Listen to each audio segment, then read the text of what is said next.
11월 11일 화요일 에스라 8장 1절에서 20절까지인데요.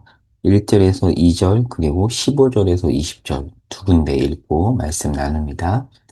아닥사스다 왕이 있을 때에 나와 함께 바벨론에서 올라온 족장들과 그들의 계보는 이러하니라. 비느하스 자손 중에서는 게르솜이요 이다말 자손 중에서는 다니엘이요 다윗 자손 중에서는 핫투스요. 15절부터입니다.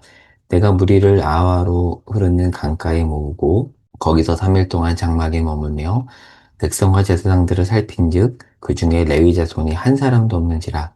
이에 모든 족장 곧 엘리에셀과 아리엘과 스마야와 엘라단과 야립과 엘라단과 나단과 스가랴와 무슬람을 부르고 또 명철한 사람 요하립과 엘라단을 불러 가시비야 지방으로 보내어 그곳 족장 이또에게 나아가게 하고 이또와 그의 형제 곧 가시바 지방에 사는 느디님 사람들에게 할 말을 일러주고 우리 하나님의 성전을 위하여 섬길 자를 데리고 오라 했더니 우리 하나님의 선한 손에 도우심을 입고 그들이 이스라엘의 손자 레위의 아들 말리의 자손 중에서 한 명철한 사람을 데려오고 또 세랴바와 그의 아들들과 형제 18명과 하사랴와 무라리 자손 중 여사야와 그의 형제와 그의 아들들 20명을 데려오고 다윗과 방백들이 레위 사람들을 섬기라고 준 느디님 사람 중 성전 일꾼은 220명이었는데 그들은 모두 지명받은 이들이었더라. 아멘. 어제 내용을 복습하면서 오늘 본문을 보도록 하겠습니다. 에스라서 1장에서 6장은 전반부인데 어떤 내용이냐면 BC 538년에 예수아와 스룹바벨 중심으로 1차 귀환을 하고 나서 이들이 돌아와서 우여곡절 끝에 516년에 무너진 성전을 재건을 하죠. 그리고 시간이 한참 흘러서 6장에서 7장까지는 60년 정도 간격이 있는데요. 7장 7절에 따르면 아닥사스다 왕 7년, 즉 458년에 에스라엘 중심으로 2차 포로가 귀환을 합니다. 그러니까 6장에서 7장 사이에 이 정도 시간 간격이 있다는 것을 알아야 돼요.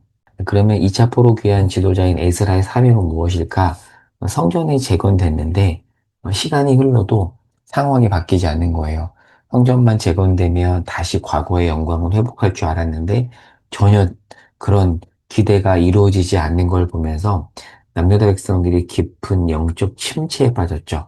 그렇게 침체에 빠진 이들을 말씀으로 회복하도록 돕는 역할을 에스라가 맡아서 에스라가 사람들을 데리고 먼 길을 이렇게 걸쳐서 예루살렘으로 귀환을 합니다. 그런데 이제 오늘 본문 8장에 보면 바로 이 2차 포로 귀환 명단이 나오는데 2차 포로 귀환 명단을 이해하기 위해서는 1차 포로 귀환 명단과 좀 비교를 해야 됩니다.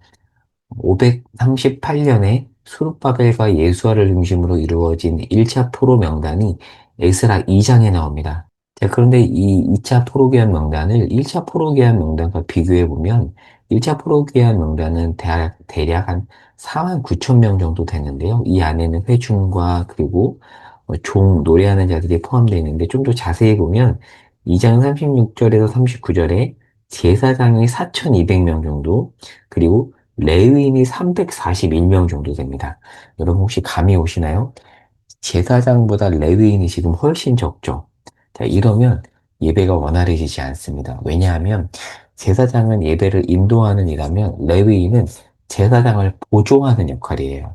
그러니까 제사장, 오늘날로 따지면 목사가 100명인데 예배를 돕는 사람은 10명밖에 되지 않은 그런 격이라고 할 수 있습니다. 이렇게 표론 귀환 명단에 이제 이런 어떤 특징이 있는데요. 2차 포로 귀환 명단은 또 다릅니다. 1,500명, 여자 포함해서 5,000명밖에 되지 않아요. 그러니까 1차 포로 귀환 명단이 5만 명인 것에 비하면 너무나도 적은 거죠.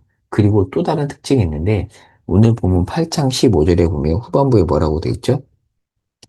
레위 자손이, 즉 레위인이 한 사람도 없다라고 되어 있습니다. 레위인이 없다는 것은 대체 무슨 뜻일까요?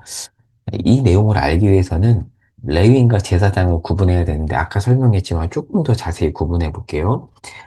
레위 지파는 크게 세 부류로 나뉩니다. 먼저 대제사장. 대제사장은 종신 세습직으로 한 명밖에 없습니다. 그렇죠. 죽어야 다음 사람이 세습을 받아요. 그리고 제사장이 있는데요. 제사장은 아론 계열 중에서 대제사장이 아닌 사람들로서 성소 안에서 예배를 인도하는 역할을 맡습니다. 그러면 레위는 뭘까요? 레위는 제사장 아닌 이들로서 제사장을 돕는 역할을 합니다. 근데 1차 포로기한 명단에 보면 제사장은 많은데 레위인은 턱없이 부족했고요. 2차 명단에 보면 레위인이 한 사람도 없습니다.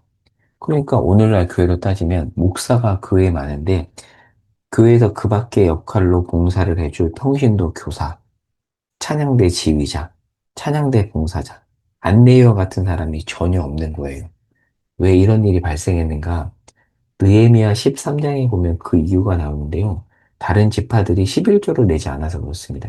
이 당시에는 농경 자급자족 사회로서 각 지파마다 하나님께서 땅을 주어서 거기에 넣은 소작물로 먹고 살도록 하고 레위 지파는 땅을 주지 않았어요. 그래서 그들의 생계는 어떻게 하는가?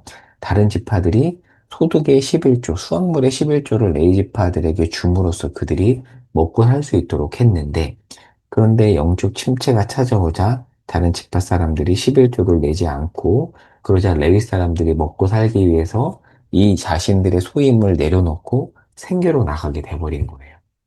이런 거죠. 깊은 영적 침체가 찾아오자 에라 모르겠다. 서로 다 책임지지 않고 에라 모르겠다라고 가버리니까 예배를 드릴 수 없는 상황에 이르게 된 거죠. 자, 그러자 오늘 본문 후반부에 보면 에스라가 레위인을 모집합니다. 감사하게도 자원하는 자가 있었죠. 그들을 데리고 귀환합니다. 이들이 없으면 성전에서 예배가 되지 않습니다. 제사장만 있으면 뭐예요? 노래하는 자, 그 밖에 성전 기물을 나르는 자, 이런 역할을 맡은 레위인들이 있어야 되거든요. 그들을 데리고 귀환하는데 그 수는 매우 적었습니다. 그게 오늘 내용이에요. 자, 그러면 정리해 보겠습니다. 특별히 에스라 입장에서 한번 생각을 해볼게요. 2차 귀환 지도자인 에스라는 어떤 생각을 가졌을까요? 성전이 재건되고 60년이 지났지만 재건되면 올 거라 생각했던 영광이 오지 않자 백성들이 침체해 있었어요. 그들이 지금 예루살렘에 있었습니다. 그리고 그들을 돕기 위해서 포로 귀한 백성들을 데리고 가는데 귀한 명단을 보니 지원자도 너무 적고 특별히 레위인이 없는 거예요. 총체적 난국입니다. 감사하게도 모집이 되었는데 1차 포로귀환 명단 약 5만 명에 비해서 여자를 포함해서 1,500명밖에 되지 않습니다. 자, 그런데 오늘의 핵심 문장입니다. 그러나 괜찮습니다. 수가 적어요. 너무 적죠. 너무 적지만 괜찮습니다. 왜냐하면 이 소수는 진짜이기 때문입니다. 여러분, 전 지금도 하나님이 그렇게 일하신다고 봐요. 숫자의 많음을 보는 것이 아니라 그 수가 적더라도 그 소수 속에 진짜가 있다면 하나님은 그 소수를 통해서 일하십니다. 지금 기독교가 쇠퇴기를 겪잖아요. 그런데 기독교 2000년 역사를 보면 늘 쇠퇴기가 있었는데 하나님은 그 쇠퇴기 속에서 다수가 아니라 그루터기 같은 소수를 통해서 늘 역사하셨습니다. 지금도 그렇습니다. 그러니 2차 귀환 명단이 적어도 괜찮은 거예요. 우리 교회가 수가 적지만 저는 우리가 진짜로 모두가 말씀 앞에 머문다면 저는 이 교회를 통해서 하나님이 하실 일이 있다고 믿습니다. 사랑하는 여러분, 하나님은 다수가 없더라도 구루터기 같은 진짜 소수를 통해서 역사하시는데요. 그 역사하심에 저 여러분이 동참하는 그 영광을 누렸으면 좋겠습니다. 저는 늘 저희 교회를 위해서 그런 기도를 합니다. 진짜 같은 소수가 되게 하옵소서. 다수가 주는 영광을 누리지 못하더라도 진짜 같은 소수로서 영향력 있는 그 영향력이라는 게 세상적인 영향력이 아니라 소수지만 회복이 되고 변화가 되는 그런 영향력을 말하는 건데요. 그런 영향력이 있는 교회가 되게 하려고 기도하는데 그 기도에 주께서 응답해 주시기를 구합니다. 기도하겠습니다. 하나님, 소수지만 괜찮습니다. 그들이 진짜이기 때문입니다. 주님, 우리가 적더라도 진짜인 소수가 되기를 소망합니다. 늘 진짜 같은 소수를 통해서 역사하셨던 그 주님, 그 주님의 일하심에 우리 모두가 동참하게 하옵소서 예수님의 이름으로 기도합니다. 예.